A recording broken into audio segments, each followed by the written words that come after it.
If you're watching this, you've probably Googled how to get noticed at work while eating cereal in your pajamas. Don't worry, I've been there too. Personal branding sounds like something influencers do between protein shake sponsorships, right? But here's the truth. Everyone at work has a brand, whether they admit it or not. Yours might just be quietly competent, or the person who keeps stealing pens from the supply closet and thinks no one notices.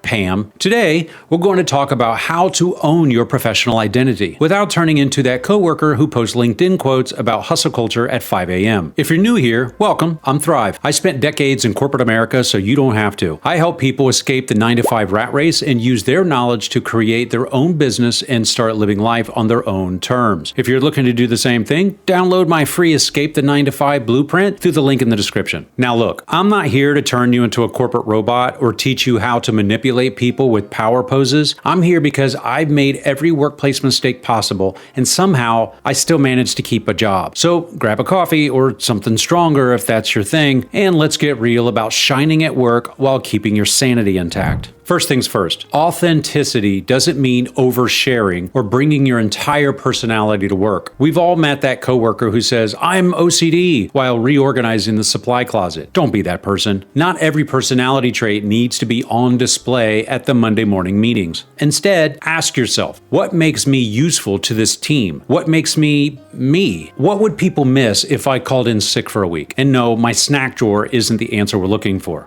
Those snacks are great. Being authentic at work is like wearing jeans to a family dinner. You're comfortable, but you're not showing up in your rattiest PJ pants with the hole in the butt. You're still you, just the version that doesn't make your mom text you articles about professional attire. So let's try an exercise. Write down 3 things you're generally good at. And I mean actual workplace skills, like calming panicked clients or fixing the printer when it makes that weird grinding noise. Not, can eat an entire pizza in one sitting. Save that for your dating profile. Now, write down 3 things that make you different. Maybe you're the only person on your team who speaks 3 languages. Maybe you're really good at explaining complex ideas using Star Wars references. Whatever it is, that's your secret sauce. Here's what to avoid. Forcing a quirky trait because you think it makes you memorable. Trust me, no one needs to know that you collect fern clippings or that you've named all the plants in your apartment. Some quirks should stay at home, right next to your collection of anime body pillows that you swear are just really comfortable. Pro tip, your personal brand should feel like a slightly polished version of you. Think good jeans, not a tuxedo. If maintaining your brand feels exhausting, you're doing it wrong. Let me tell you a story. Years ago, I tried to rebrand myself as the data whisperer. I even put it in my email signature. Then my boss asked me to explain Excel macros in a meeting, and I panicked so hard I temporarily forgot how to use a mouse and I couldn't remember my name for an hour. I spent 15 minutes saying while clicking randomly on cells before finally admitting I had no idea what I was doing. Moral of the story, don't promise wizardry if you're still learning basic spells. The reverse is also true. I had a colleague a while back who was brilliant with data but downplayed it constantly. "Oh, I just pushed some buttons," after saving an entire project with her analysis. Don't do that either. Own your strengths without apology. False modesty is just inauthentic as false bravado. The sweet spot is confident humility. I'm really good at this specific thing, and I'm working on getting better at this other thing. That's it. That's the magic formula. And remember, your personal brand will evolve. 5 years ago, I was the creative idea person. Now I'm more the person who helps implement the creative ideas without everyone killing each other. Embrace the evolution. It means you're growing. Now, let's talk LinkedIn. It's like a digital resume mixed with middle school talent show where everyone's parents are watching. Here's how to stand out without feeling like you need a shower afterwards. First, your profile. That headline under your name, it's prime real estate. Ditch seeking opportunities or marketing professional. Try something human, like helping teams talk less and do more, or turning coffee into marketing campaigns since 2015. Just make sure it actually reflects what you do. No one trusts a, quote, visionary leader who's 2 months into their first job.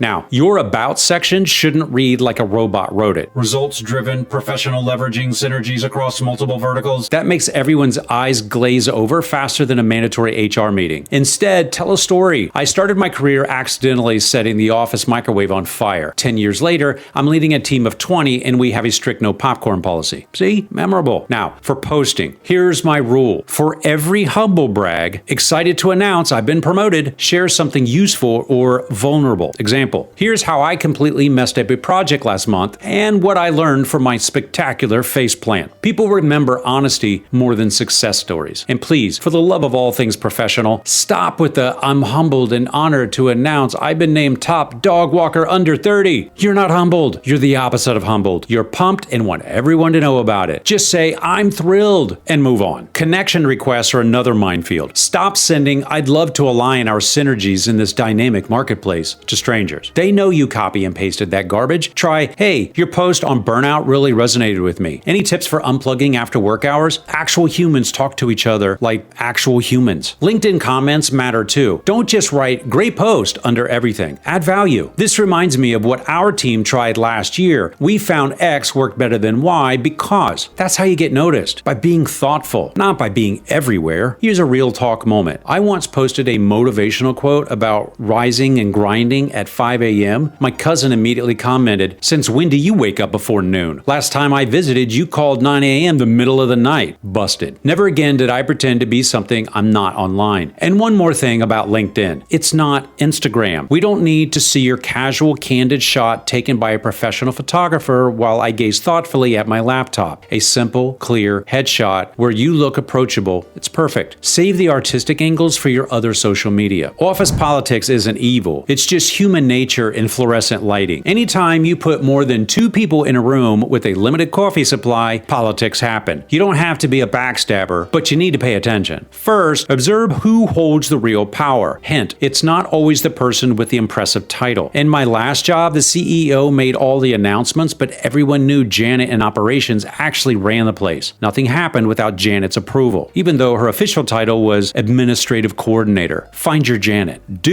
Notice who's trusted. If everyone asks Sam for advice, befriend Sam. Not in a creepy, calculated way. Just bring them coffee occasionally and ask genuine questions. People who are trusted usually have good judgment, which means they're valuable allies for you in your career.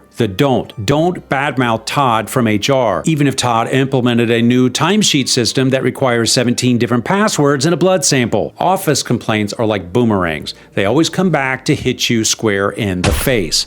Here's a secret weapon. Become known for giving credit away. Actually, that was Emma's idea. I just helped refine it. People will trust you more when they see you're not trying to grab every spotlight. Plus, Emma will probably return the favor to you someday. Now, let's talk about some scripts you can steal for tricky situations. When someone steals your idea in a meeting, thanks for bringing that up. As I mentioned earlier when I suggested it, I think it could really work if we added this additional element. Assertive, not aggressive. When your boss is clueless about a problem. I've been thinking about our approach to Project X. What if we tried this alternative? I'd love your take on this. This works better than "your plan is going to crash and burn like the Hindenburg." When you need to say no to more work, I'd love to help with that. Right now, I'm focused on these 3 priorities we discussed. Which one should I put on hold to tackle this new project? This beats "not my circus, not my monkeys," however tempting that may be. When office drama is swirling, I'm not comfortable discussing that. How about those quarterly numbers though? Then change the subject faster than a politician caught in a scandal. Let me confess something. I once accidentally called my manager mom in a meeting twice in the same hour. Everyone heard it. I wanted to fake my own death and move to another country. But guess what? I still got promoted 6 months later. Your mistakes won't kill your personal brand unless you start a literal fire. And even then, it might just become part of your legend. The key to office politics is simple. Be kind, be observant, and keep receipts. Save those emails where people praise your work. Document your wins without being obnoxious about it. And remember, the colleague you dismissed today might be your boss tomorrow. I learned that one the hard way. We spend about 21,000 hours of our lives in meetings, and most of them could have been emails. But since they're not going away, let's talk about how to make them work for your professional brand. First rule, speak up early. Studies show people who contribute in the first third of a meeting are seen as more influential. So prepare one good point and get it in early. Even if it's just building on what Sarah said, I think we should consider X. Second rule, ask good questions. Not when's lunch, but how will this decision affect our Q3 goals? Good questions make you look engaged and thoughtful, even if you're secretly thinking about what to watch on Netflix later. Third rule, manage your meeting energy. We all know someone who treats every meeting like they're auditioning for a motivational speaker role. Don't be that person, but also don't be the one slumped in the corner looking like you're calculating how much PTO you have left. Aim for attentive and engaged, like you're listening to a friend tell a story that's actually interesting. Virtual meetings need special attention here. Please, I'm begging you, fix your camera angles so we're not looking up your nose for an hour. Position your camera at eye level. Stack some books under the laptop if you need to. And yes, you need to turn your camera on sometimes. Camera off for every meeting makes people wonder if you're actually walking your dog instead of participating. Here's a power move. Be the one who summarizes. So it sounds like we're deciding to move forward with Plan A, with Emma taking the lead on implementation, and we'll reconvene next Tuesday. Did I miss anything? Boom. You just demonstrated you were paying attention and helped everyone get clear on the next steps. True story. I once dozed off in a meeting and woke up to the VP asking me directly what I thought about the proposal. I had no clue what they'd been discussing for the past 20 minutes. Instead of panicking, I said, I'd like to hear what Robin thinks first, since this affects her team most directly. Robin started talking. I frantically skimmed the meeting materials and managed to give a semi-intelligent response when they came back to me. Lesson learned: always have a deflection strategy ready. Go into the meeting with it in your mind. And for the love of everything, don't be the one who says, I'll be quick, and then talk for 15 minutes. Nothing makes people dislike you faster than time theft. If you say you'll be brief, actually be brief. Your colleagues will love you for it. Emails are where careers go to die. Let's fix yours before they join the graveyard. Subject lines: be specific. Meeting follow-up is useless. Next steps: Project X deadline moved to Friday. Tells me exactly what I'm getting into. Your subject line should be like a good movie trailer, revealing enough to get interest without giving away the whole plot. Length: if your email requires scrolling, it's too long. Break it into bullet points. Bold the important parts. Remember that most people are reading your masterpiece on their phones while in line for coffee. The tone check: read your email aloud in a customer service voice. Does it sound too stiff? Add a friendly opener or a simple emoji. Yes, really. A strategic smiley face can save you from sounding like a robot or a jerk. Just don't go emoji crazy unless you want your professional brand to be person who communicates like a hyperactive teenager. Response time matters too. You don't need to reply instantly to everything, but letting important emails sit for days sends a message about your reliability, and that message isn't good. Now let's talk about some templates that you can steal for yourself. Need to nudge someone who's ignoring you? Try this. Hey Mike, circling back on this. Let me know if you need more info from me. No rush, just didn't want it to slip through the cracks. Translation: please reply before I cry or escalate this to your boss. Need to say no without burning bridges? Thanks for thinking of me for this. My plate is pretty full with Project X right now, so I can't give the attention that this deserves. I'd love to revisit this in a couple of weeks if that works. Translation: not happening, but I'm letting you down gently. Made a mistake and you need to own it? I just realized I messed up on Project X. I'm addressing it by this solution. Sorry for any confusion this caused. Thanks for the patience. Translation: please don't fire me. I'm fixing it. And retire these email phrases immediately. Per my last email. Translation: can you read? Just checking in. Why are you ignoring me? As discussed. Translation: cover myself legally. Hope this finds you well. Translation: I don't care how you are, but social convention demands that I say this. Replace those with human being language. I mentioned this earlier, but I wanted to highlight it again. I know you're busy, but I wanted to see if you had thoughts on this. Following up on our conversation. Hey, how's your week going? One time, I accidentally sent an email complaining about a client to that exact client. My recovery? An immediate phone call with a genuine apology and an offer to make it right. Sometimes you can't fix an email mistake with another email. You need to get more personal. Hey, if you're liking the content, drop a like or a comment down below or your favorite emoji. Really helps the engagement. Thanks. Now let's talk about your other social media accounts. Yes, those ones. The ones where you posted those questionable photos from Cancun in 2016. First, Google yourself right now. Go do it. See what comes up. That's what potential employers, colleagues, and clients see too. Terrifying, isn't it? You have 3 options for your personal social media. Lock it down. Private accounts, maximum security. Clean it up. Remove the questionable content. And own it strategically. Keep it authentic, but professionally adjacent. There's no right answer, but there is a wrong one. Ignoring it and hoping no one finds your Twitter rant about your former boss, who looks like a potato and has the intelligence of one too. Trust me, they will find it, usually right before your performance review. And if you're in a creative field, having a public personality can actually help your professional brand, but keep it aligned with how you want to be perceived at work. The disconnect is what gets people in trouble, like the financial advisor posting Vegas party pics or the kindergarten teacher with the explicit comedy podcast. Here's my rule of thumb. If you wouldn't want it printed or handed to your boss's boss, don't put it online, even with private accounts. Screenshots exist, people. Screenshots always exist. And yes, employers absolutely look at this stuff. One survey found that 70% 40% of employers use social media to screen candidates, and 54% have decided not to hire someone based on their social content. Those aren't small numbers. The internet is smaller than you think. Side note, if you're job hunting right now, this matters even more to you. Before you apply anywhere, audit your online presence, Google your name, check those ancient accounts that you forgot all about, and consider setting up Google alerts for your name to monitor what's showing up. We've all had that moment. You CC'd the wrong person. You wore pajama pants at a Zoom call and then stood up. You called your boss mom in a meeting twice. Here's how to bounce back when your personal brand takes a big hit. Own it, and own it fast. Hey team, that was my mistake. Let me fix it. The longer you wait, the worse it's going to get. And if you can joke about it, it's even better. Rip my dignity, but lesson learned, people. Don't over-explain. I sent that email because I was working late and my cat jumped on my keyboard while I was trying to order takeout and talking to my mom on the phone. No, stop. I apologize for the error. That's enough. Change the narrative. This is crucial. If you messed up a report, next week, be the first to volunteer to double-check the numbers. If you were caught gossiping, be known for redirecting negative conversations. Show the new you rather than telling people you've changed. Know when to let it go. Not every mistake needs a grand apology tour. Sometimes drawing more attention to it makes things worse. Read the room. If people have moved on, you should too. Let me tell you about Letitia. Letitia accidentally emailed the entire company a rant about the broken air conditioner. It included choice phrases like sweating like a pig in this godforsaken sauna and do I need to bring popsicles for everyone to prevent heat stroke? Unfortunately, this email went out right before a client visit. Did Letitia hide in the bathroom? No. Letitia owned it. She brought popsicles to the next all-hands meeting. Letitia became known as the popsicle person. 3 years later, Letitia got promoted to head of HR. Be like Letitia. Turn your embarrassment into a signature. And remember, resilience is part of your brand too. How you recover from mistakes says more about you than the mistakes themselves. Now let's address the hamster in the microwave. Talking about your achievements kind of feels gross. Like, did I actually just say that out loud? Yuck. But if you don't tell people what you've accomplished, who's going to do it? The trick is framing. Instead of, I'm amazing at sales, try,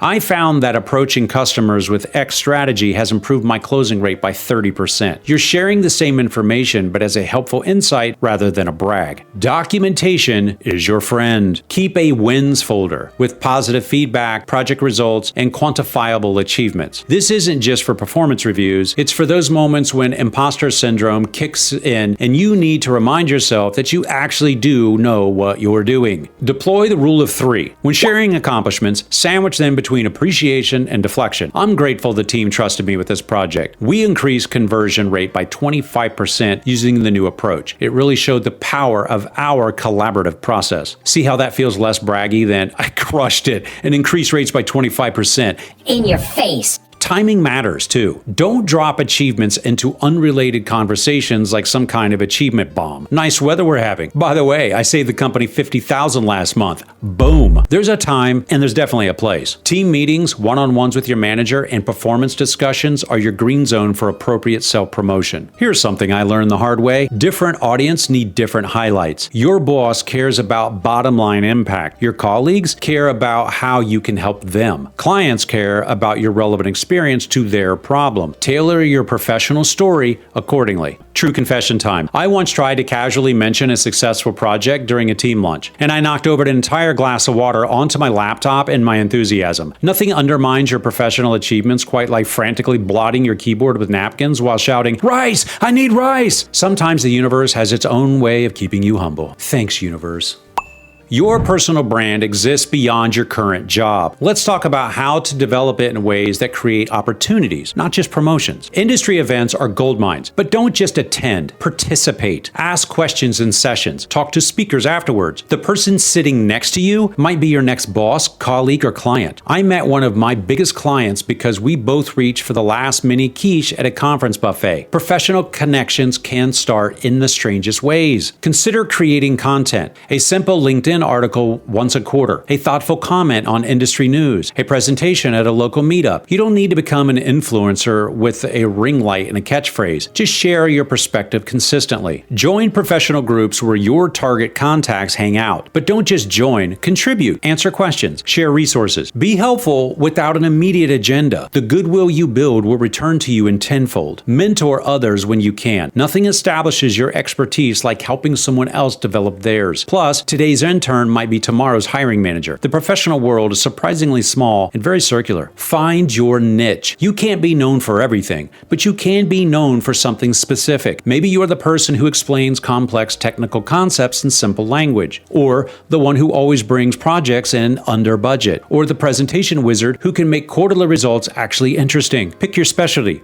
and then lean into it. Here's something one of my clients did that paid off enormously. She volunteered to organize a panel discussion for her industry association. Was it extra work? Yes. Did she want to do it? Not really. But it put her in direct contact with leaders that she would never have met otherwise, and it positioned her as a connector in her field. Sometimes you have to create your own opportunities for visibility. As your career grows, your personal brand needs to evolve too. That eager young go-getter vibe gets weird when you're 15 years into your career. The key is evolution, not revolution. Don't suddenly switch from posting about marketing tactics to claiming you're a cryptocurrency expert. People will get brand whiplash and stop trusting you. Instead, bridge your transitions. If you're moving from an individual contributor to a manager role, start sharing content about leadership alongside your technical postings. If you're changing industries, highlight the transferable skills and perspectives that you bring. Be open about your journey. After 10 years in finance, I'm exploring how those skills translate to the nonprofit sector. That's far more authentic than pretending you've always been passionate about charitable work when your Instagram history shows a decade of Wall Street celebrations. Your values should stay consistent even as your focus changes. If you've always been about data-driven decisions, that can apply whether you're in marketing, operations, or leadership. The through line of your professional story matters. I've reinvented my professional identity numerous times now, and each time I brought my network along by being transparent about what I'm learning and why I'm making this change. People respect growth when you're honest about it. Remember, the longer your career, the more your personal brand is built on your reputation and your relationships, not just your current role or your current skills. Invest in those fundamental elements, and you can evolve more freely as your interest changes. At the end of the day, your personal brand is just you. A little polished, a little strategic, but still fundamentally you. If you're maintaining it feels exhausting or fake, then you're doing it wrong. The best personal brands are built on consistency, not grand gestures. It's showing up prepared for meetings, treating people with respect, and delivering on your promises, and bringing your unique perspective to your work. That's it. That's the secret sauce. And if you messed up, good. It means you're a human being. The most relatable people aren't the ones who never fail. They're the ones who fail in public and keep going anyway. They bring popsicles to the meeting after their embarrassing email. They make the joke about calling their boss mom before anyone else can do it. They own their journey, stumbles and all. So go update your LinkedIn and maybe hide those pajama pants during your next Zoom call, unless they're really awesome pajama pants, in which case make them part of your brand. You do you. Hey, thanks for hanging out with me today. Go forth and be professionally, authentically, strategically you. The world needs it more than another thought leader posting sunrise photos with inspirational quotes. Remember, if you need help starting your own business using knowledge you already have so that you can escape the 9-to-5 and start living life on your own terms, download the free Escape the 9-to-5 blueprint through the link in the description below. It doesn't cost you anything, and it's a pretty good read. Like if you like, sub if you sub, share if you share. I'm Thrive. Bye.